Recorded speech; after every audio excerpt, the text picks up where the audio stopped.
We are now going to continue in the book of Revelations, another totally misunderstood chapter, chapter 6, where those that, as it says in Matthew, have entered the wide gate and went down the wide road to destruction.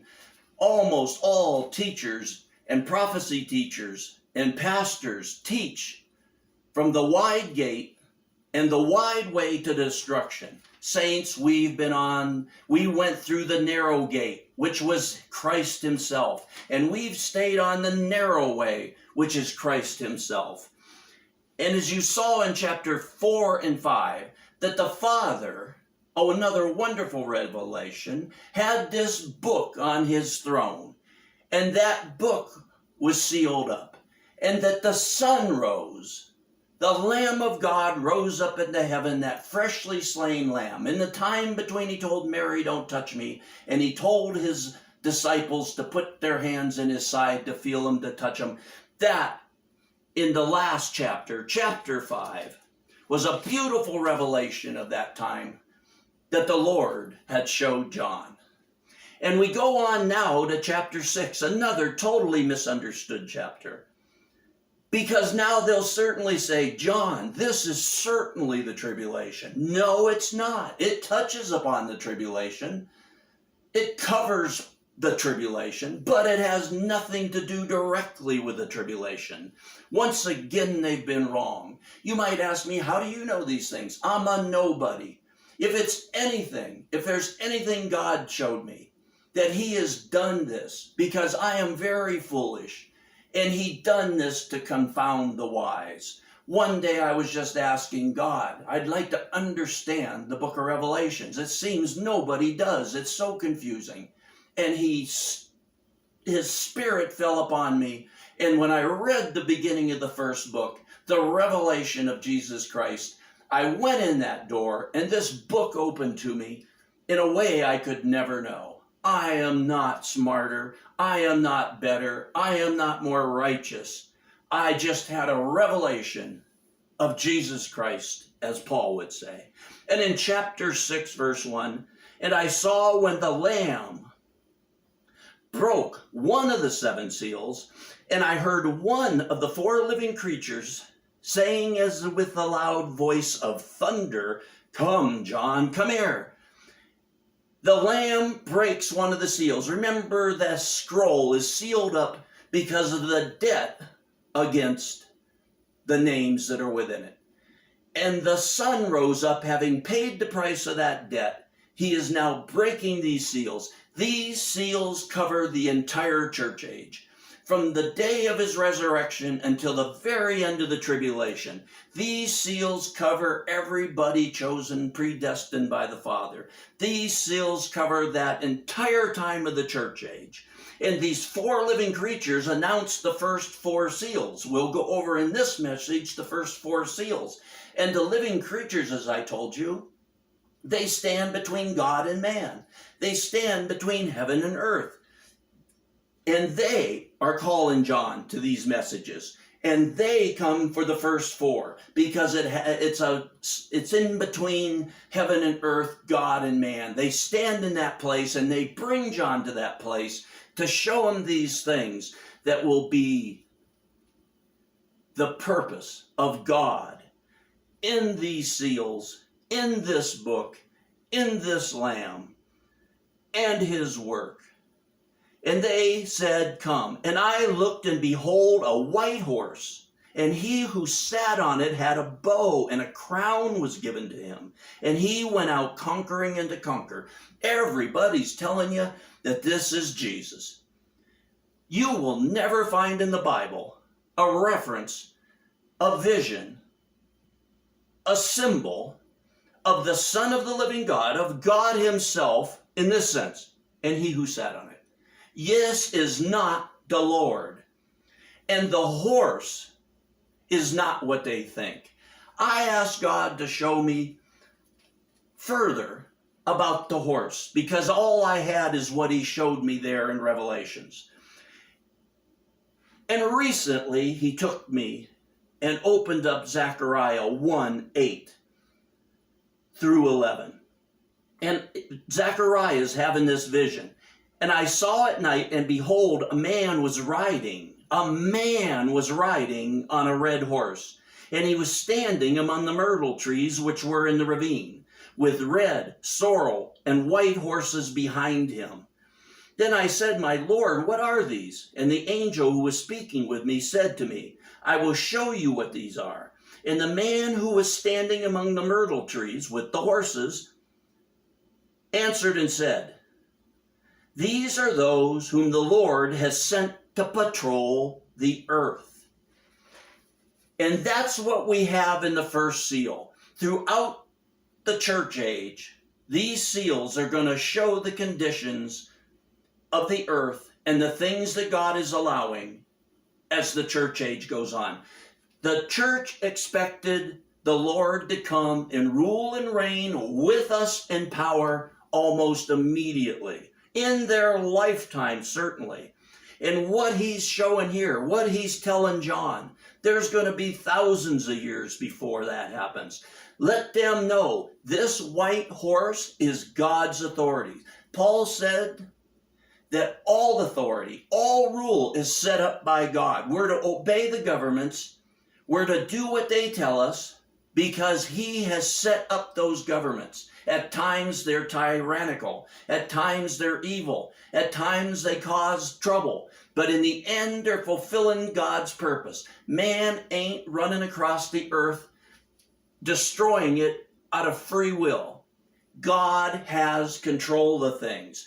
And as you saw in Zechariah, in the end it says, and the earth is peaceful and quiet.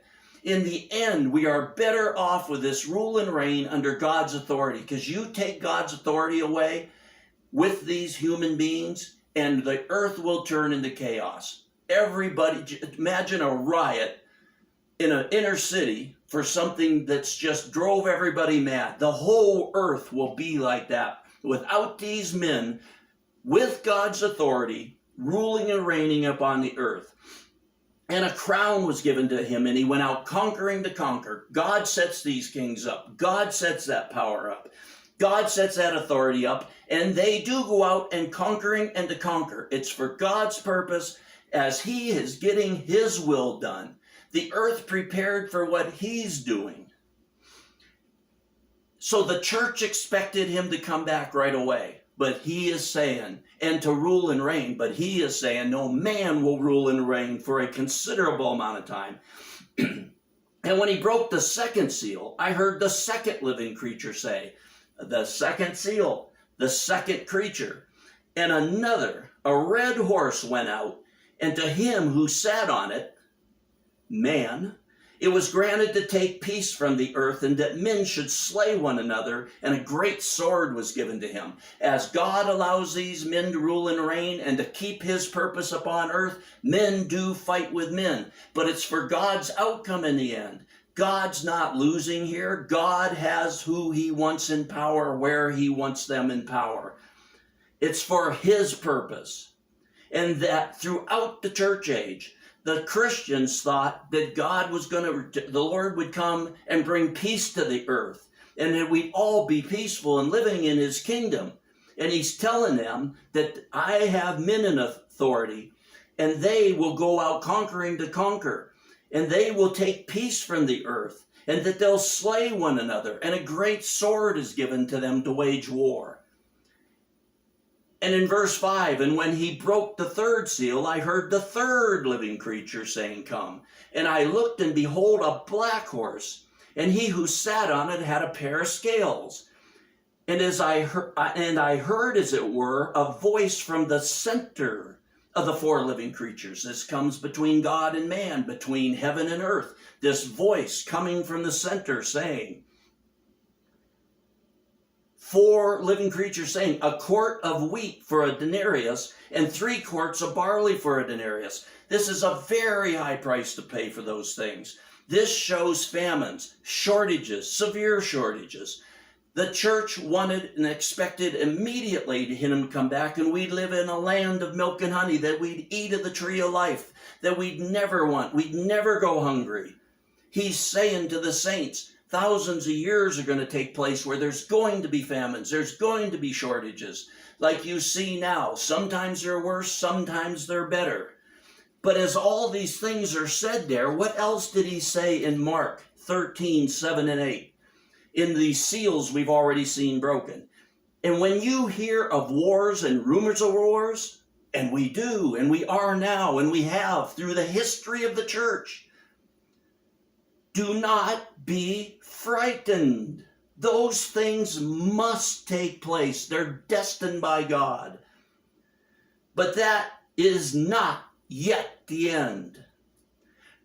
For nation will rise against nation. We've had one kingdom after another. We've had world wars. This is what he's talking about in the seals. That's what he's showing us in the seals. And kingdom will be against kingdom.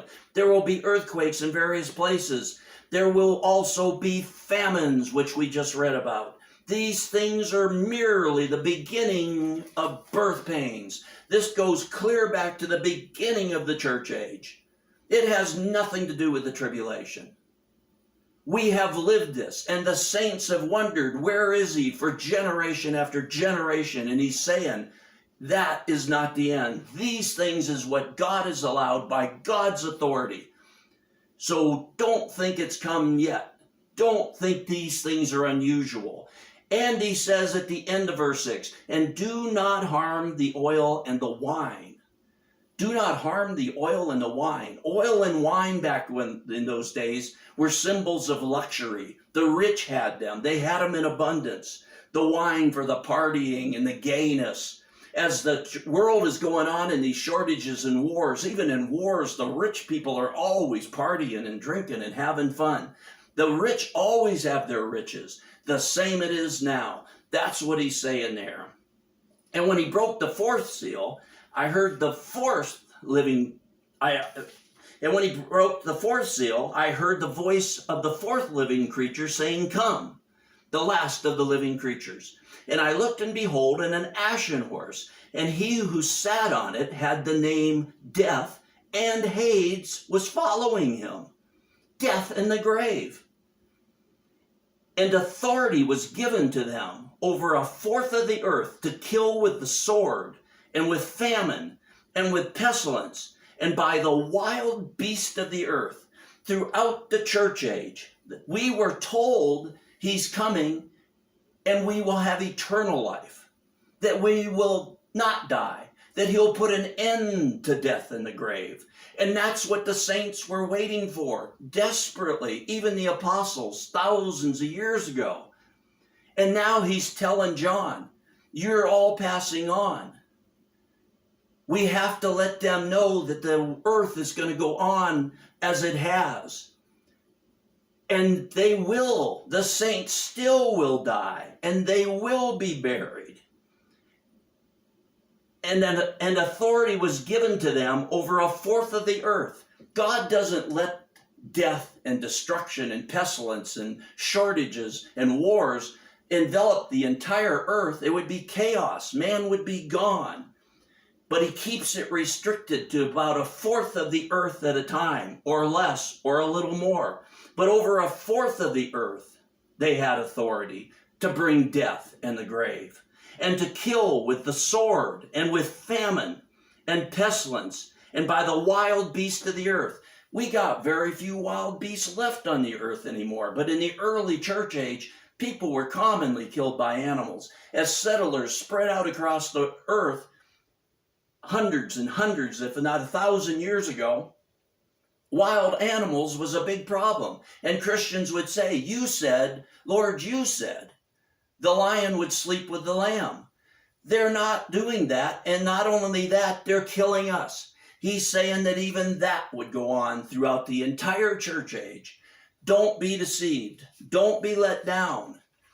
And you can see now, I hope, that this has nothing to do directly with the tribulation. But these things will go on in the tribulation and will be magnified in the tribulation. But so far, we're not there yet.